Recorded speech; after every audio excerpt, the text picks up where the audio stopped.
By the way, you know what's funny? I'm still waiting for 2805 to tell me what Donald Trump's lie of the day was. Remember that whole thing yesterday? Yeah. Where we had a super texter, 2805, and 2805 called Donald Trump a daily liar. And so I openly asked, okay, so what was Donald Trump's lie yesterday? And he never responded. He instead responded with, some stupidity. To be honest, I don't even remember what it was. I think he attacked us, but who cares? I always thought that it was interesting where, and we see this all the time, where you have people that make these claims, but then they never have any proof to back them up. Remember, I was talking about, so 2805, I've got the super text line open. If you'd like to send me Donald Trump's lie from yesterday, because you couldn't come up with one for the day before yesterday when I talked about this yesterday, please, 2805, let us know what Donald Trump's big lie was for yesterday. And 2805, the invitation is always going to be open. Yeah, and until there's any kind of response, I guess to nod to Brian Wilson on that, I would say that 2805 is a little... Just saying. You found Brian Wilson's side effects, did you? Oh, yeah. Okay, very There's good. Some good ones. Ted Cruz was on with Caitlin Collins over there on CNN this week. There, I pride myself on my use of audio, and even I can't play it all, which is why I'm glad that we have such great hosts on this radio station, because they can pick up where I leave off, frankly. And everybody is just so incredible on this radio station. But this was audio that I didn't play. It did kind of go viral, where Cruz was on with Caitlin Collins, and she was, and I don't know if they've changed their tune or not, CNN, because now they are stuck on late night host defending Jimmy Kimmel and free speech. Okay. So this was Ted Cruz, and Joan, I see that you're back. This was Ted Cruz and Caitlin Collins when she stupidly and absurdly said that we don't know what the motive was for Charlie Kirk being murdered. Motive yet. We don't know yet. We're waiting. Obviously, we've heard what the governor's had to say, what the FBI director said today. Come on, we don't have a motive yet. We know. We don't have a motive yet. What's really? happening with? Really, that's CNN's position. Caitlin Collins and Ted Cruz got into a heated on-air spat. The CNN host claimed that the American public was still waiting for a motive for why suspect Tyler Robinson allegedly killed conservative activist Charlie Kirk, and the senator from Texas wasn't buying it. Senator, with all due respect, you know exactly what I'm saying. I'm not arguing with you politically. I'm saying that law enforcement has not put a specific motive. You know that there's a difference of what they're putting in a legal argument than what you're talking about. And you're not you know what the funny thing is that it was etched in the bullet. Hey, fascist, catch. Yeah. And we knew at the time of this interview, that was on the that was etched on the bullet, and a whole bunch of other. Hang on, we have to figure out what that means. Yeah. Let's do a big investigation. I mean, we do know they struggle so mightily with words and their meanings and the context. That is their mountain to climb. Yeah, it is. And you know what? They don't want there to be the motive that we all know the motive was, right?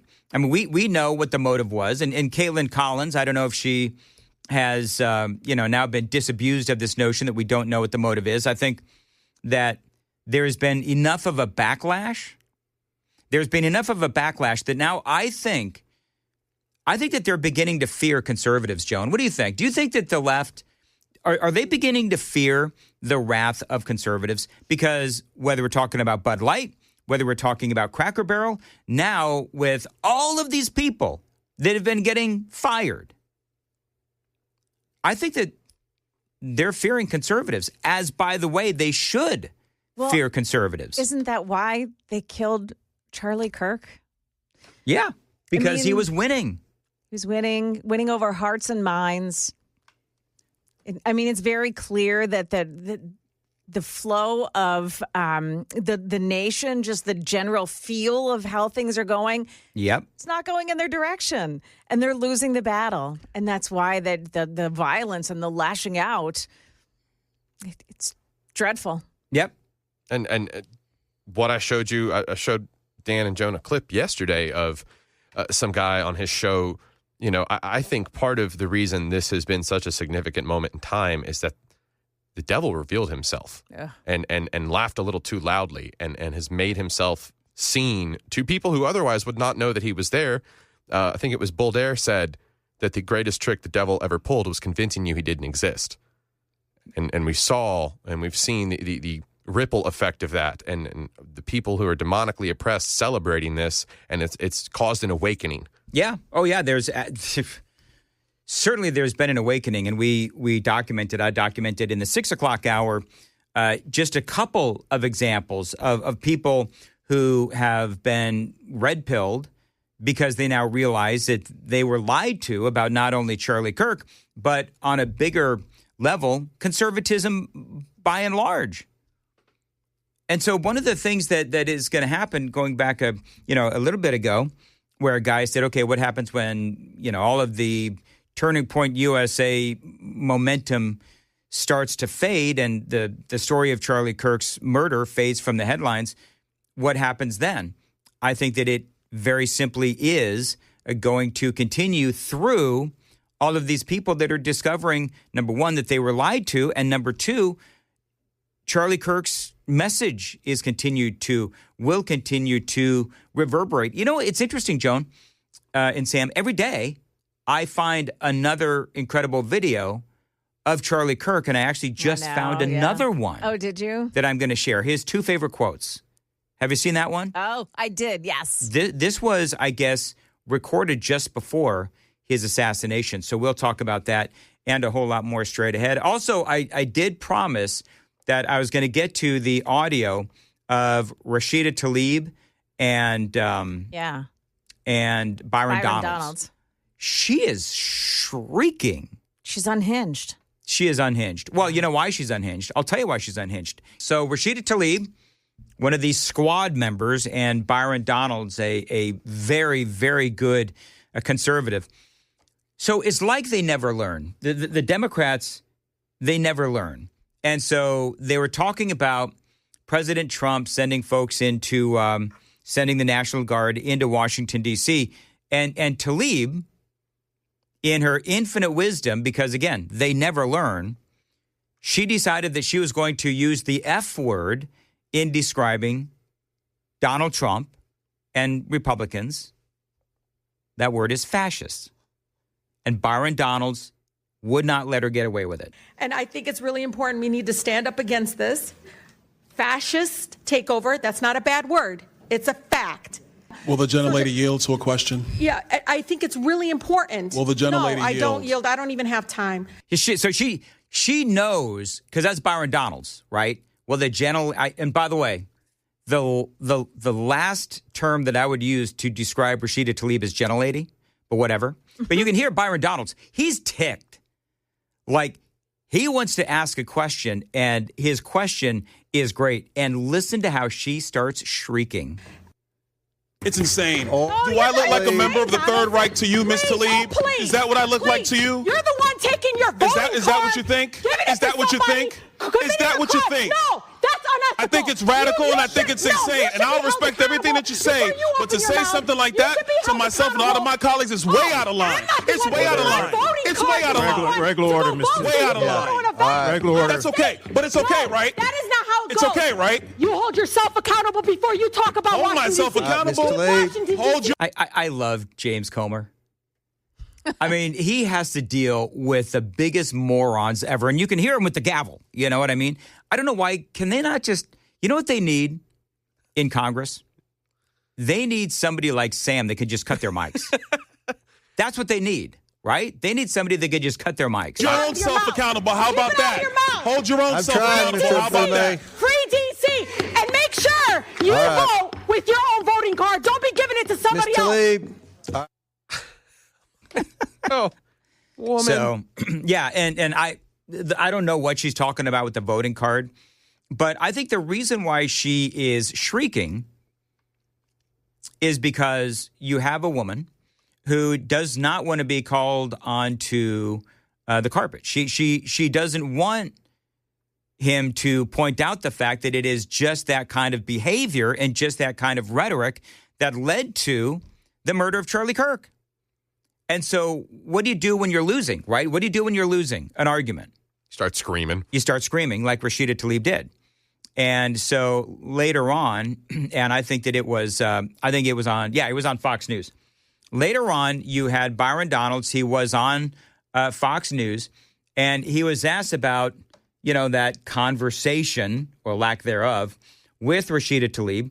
And I love what Byron Donalds said. I'm going to play this audio, but I love what he said on the socials, which was, it is no longer okay.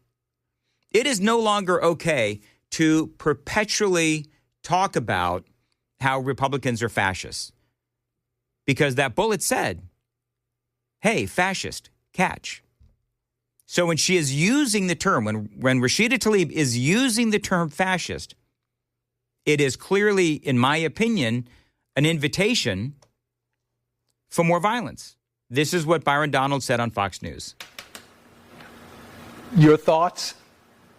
I thought she was insane, to be perfectly honest with you.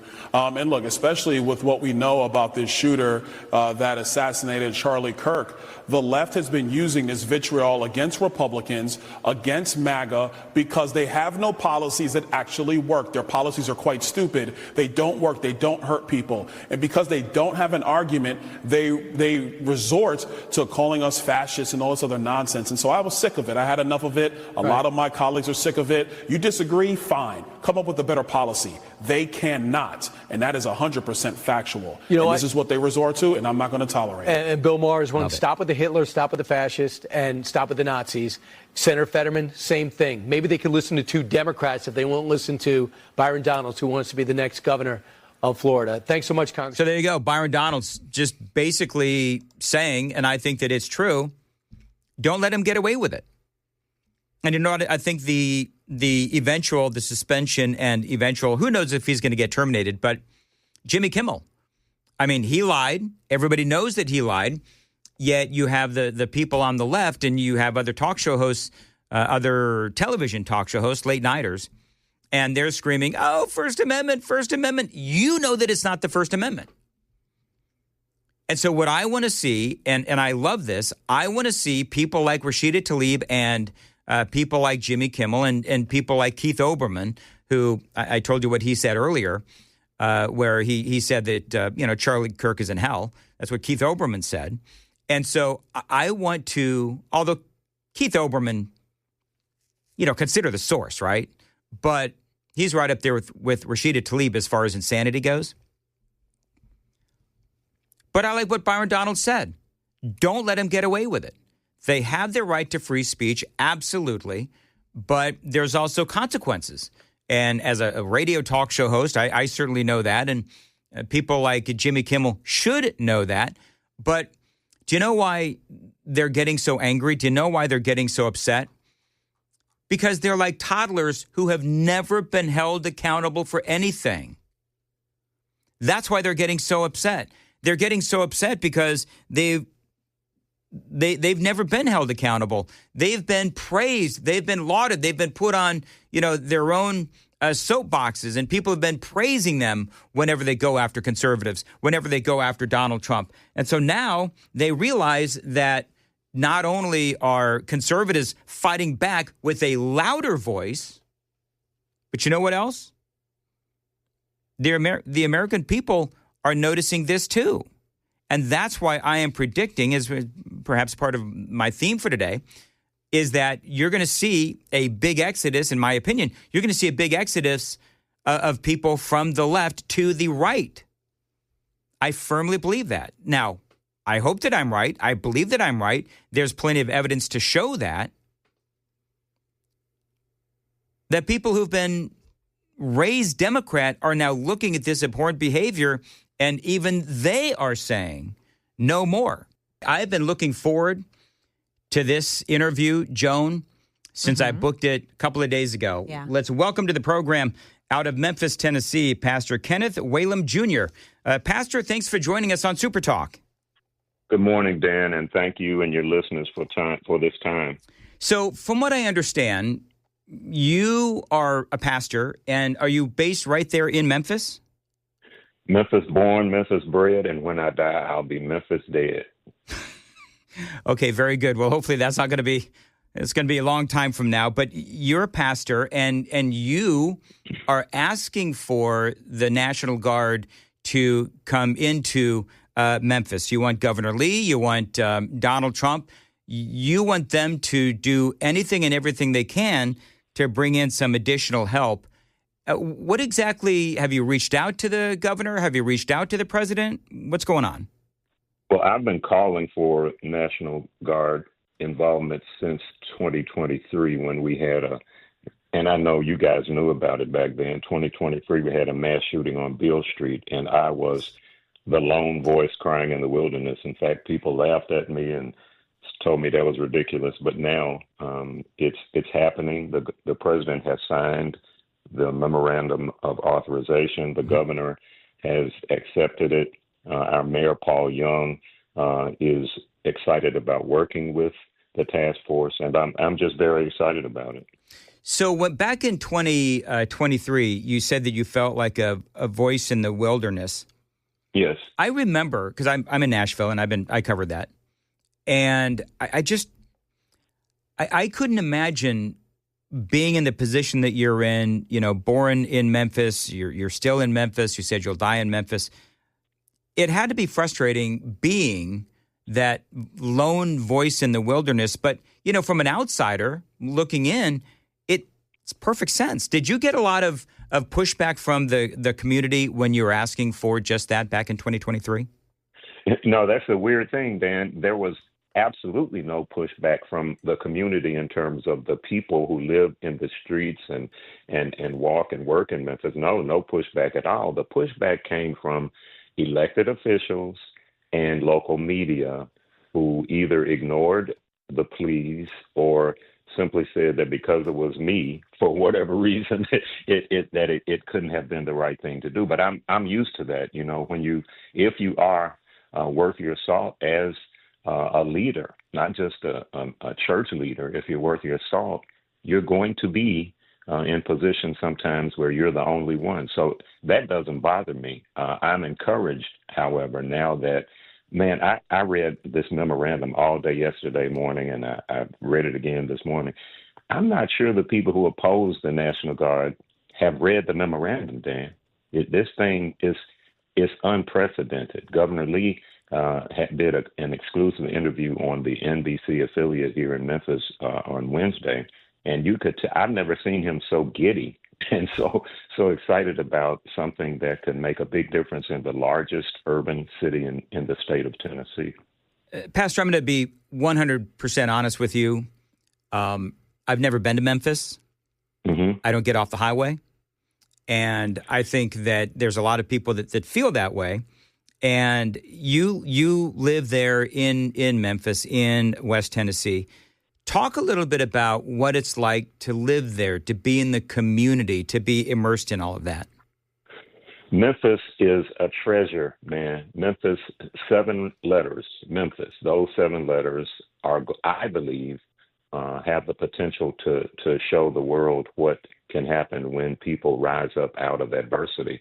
Many people around the world know that Memphis, the only reason they know about Memphis is because Martin Luther King Jr. was assassinated here. That's the only reason a lot of people even know about us.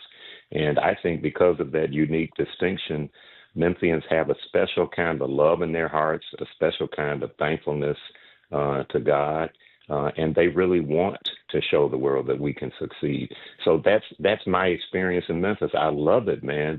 The blues, the gospel music, the church community, the love of the people. It's just amazing to be here on this southwest corner of the state, on the banks of the Mississippi.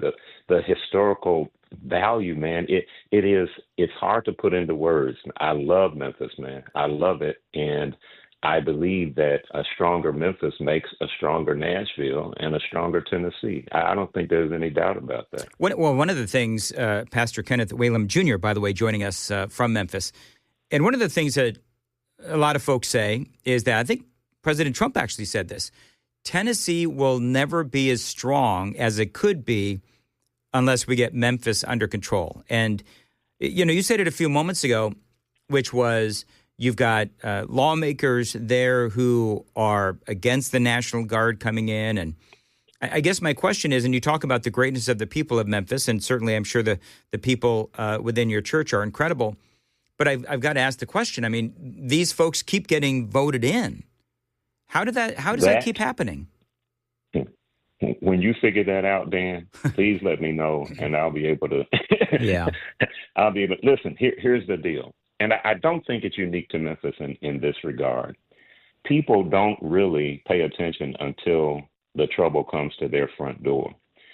We as a society have become so comfortable in our environments that we really don't think it matters. I have heard people say, and I'm sure you have too, I have heard people say, why should I vote? It doesn't matter. Well, I think we're seeing the results of it right now. Anytime, listen, Dan, there are two, and please forgive me, I'm just passionate about this, man. There are two people who organized a press conference yesterday on the Memphis City Council. One of them is running for governor, and the other is running for Shelby County mayor. Well, Stevie Wonder could see that their motive for opposing the National Guard is to get free attention. And I don't understand how educated voters could even fall for that kind of thing.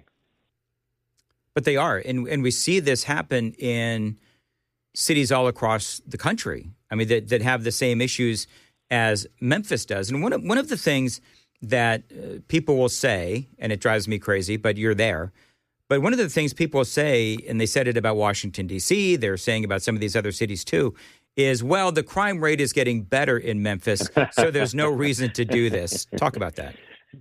Oh, man. I listen, last Sunday night, 4 children were shot inside their home. A 3-year-old, a 6-year-old, and 2 15-year-olds happened to be black in a black neighborhood. Guess who they were shot by? They were shot by other teenage blacks. The parents of those children, the grandparents, the neighbors, are delighted to see the National Guard come in. What is happening is that those few political leaders who are so vehemently opposed, what they're really saying, Dan, is, no, we like it the way it is. We appreciate it. We want to have this kind of violence in our streets. And I believe reality is going to slap them in the face. I just hope it's not too late. Dan, within this memorandum, not only has the president authorized 13 federal government agencies to help, the language of the memorandum says that he intends for them to assist law enforcement efforts in Memphis. Not only that, there are another 10 federal agencies that he's authorized to step in if they need to step in. I don't think this is rocket science. I think that there are a few people who are shouting loud to get the attention, but I think most people are supportive of this effort. Pastor, you mentioned a few moments ago that there were 4 children that were shot in Memphis. I think you said inside their home, and the suspects were, I think you said, teenagers. Yes. One of the things that a lot of folks talk about is that there's a lot of teenage crime specifically happening in a lot of these cities, and it's happening all across the country. It's not just in Memphis. But how do you, acknowledging the problem, which I'm certain that you would, how do you, as a pastor, combat that? Well, you have to. One way is you look at it from a macro view, which is what you just referred to, and that is that these problems are existing across the nation. But as a pastor, I have to narrow my view. I have to come in with a micro view and focus on the children within my church.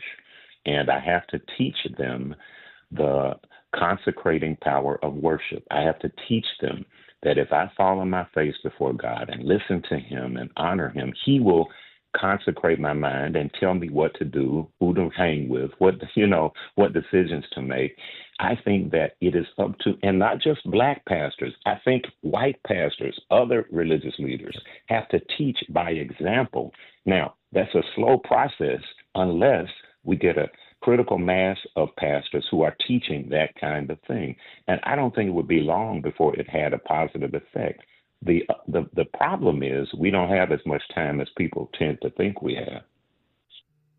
Pastor, let me ask you, of course, you're aware of the death of Charlie Kirk, the assassination of Charlie Kirk.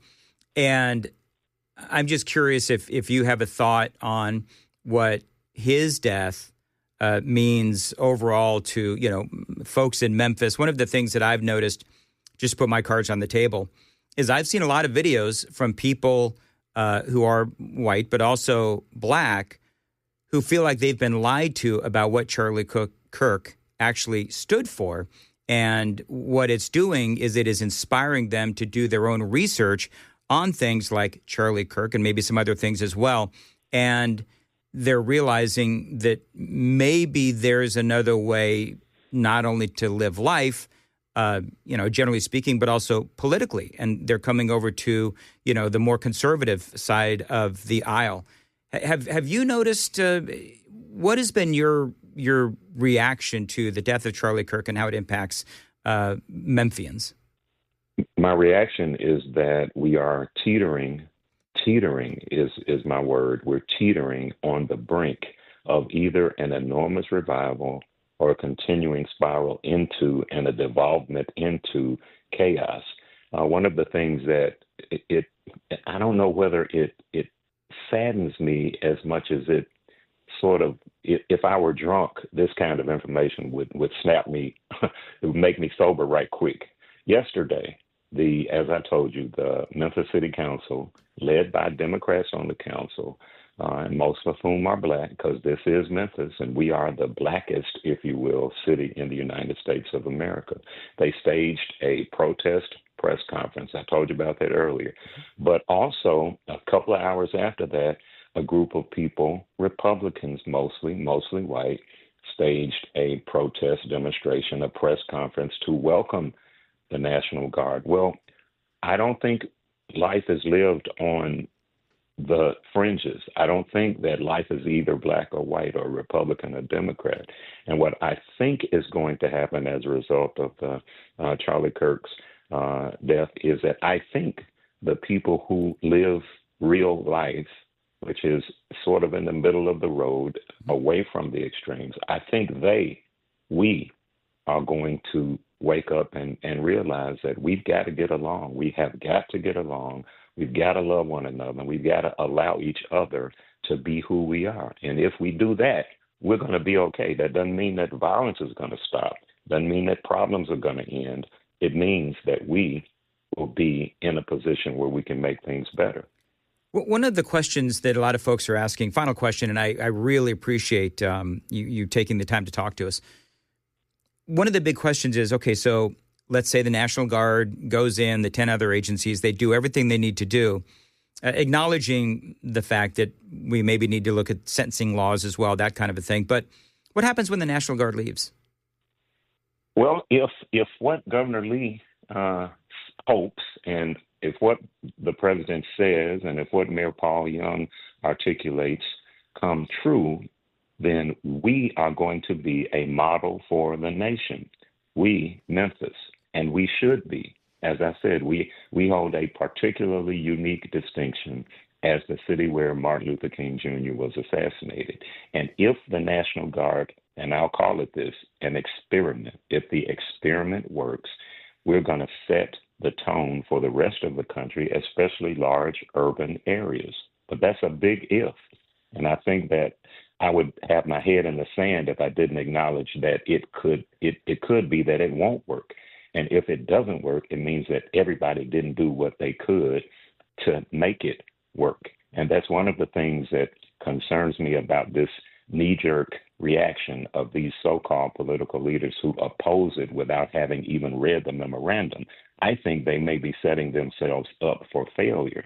And rather than strategize to make sure that the thing works, they're wasting focus on opposing it. Well, I got to tell you, Pastor, I'm very impressed by you. I love what you have to say. And do you mind if we keep in touch with you? And when, all of this really starts to begin and we see National Guard there in the city of Memphis, can we check back in with you and find out the very latest on the reaction in the city? Absolutely, Dan. I appreciate it. And hello to Nashville, Broadway, and hello to country and western, and hello. I don't know if people realize, but Nashville is really the hotbed of gospel music recording in the United States of America. We've spoken about it before. Absolutely. That is a very, very big part of Nashville's footprint as well. And if you ever come to Music City, you got to stop by WTN, okay? I'll be there, man. Thank you. All right. Have a great day. Pastor Kenneth Whalum out there in Memphis. And love him. Man, he's amazing. I like that guy. Mm-hmm. So my plan is my diabolical plan is to get him on when the National Guard shows up. Oh, yeah. He can be like our correspondent. I'm sure that he loves to work for free. Sure. Sure. Listen, it's fine with us. We work in radio, right? Anyway, moving right along. Hey, real quick, because I did tease this, and I want to make sure that I get this in. From the New York Post. You ready?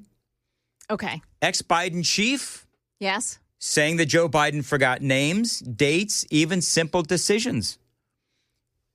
Guy's name is Jeff Zients, Zients. Jeffrey Zients, longtime companion in the White House. Told Congress that Biden's memory declined during his term and recommended a full cognitive exam after the disastrous 2024 debate. Now, look at the time. I'm calling BS. We knew that this guy's trying to cover his tail. We knew that Joe Biden had cognitive issues well before that debate. We were calling for, as conservatives, we were calling for a full cognitive exam in 2022, in 2023. Anyway, this guy says that the president began forgetting names and dates and needed more meetings to make decisions. Top aides, cabinet officials, and donors reportedly raised red flags while Jill Biden pushed for a lighter schedule. This guy also says that Biden's mental freezes were unprecedented. So we'll see if there's an update to that story, but that is from the New York Post.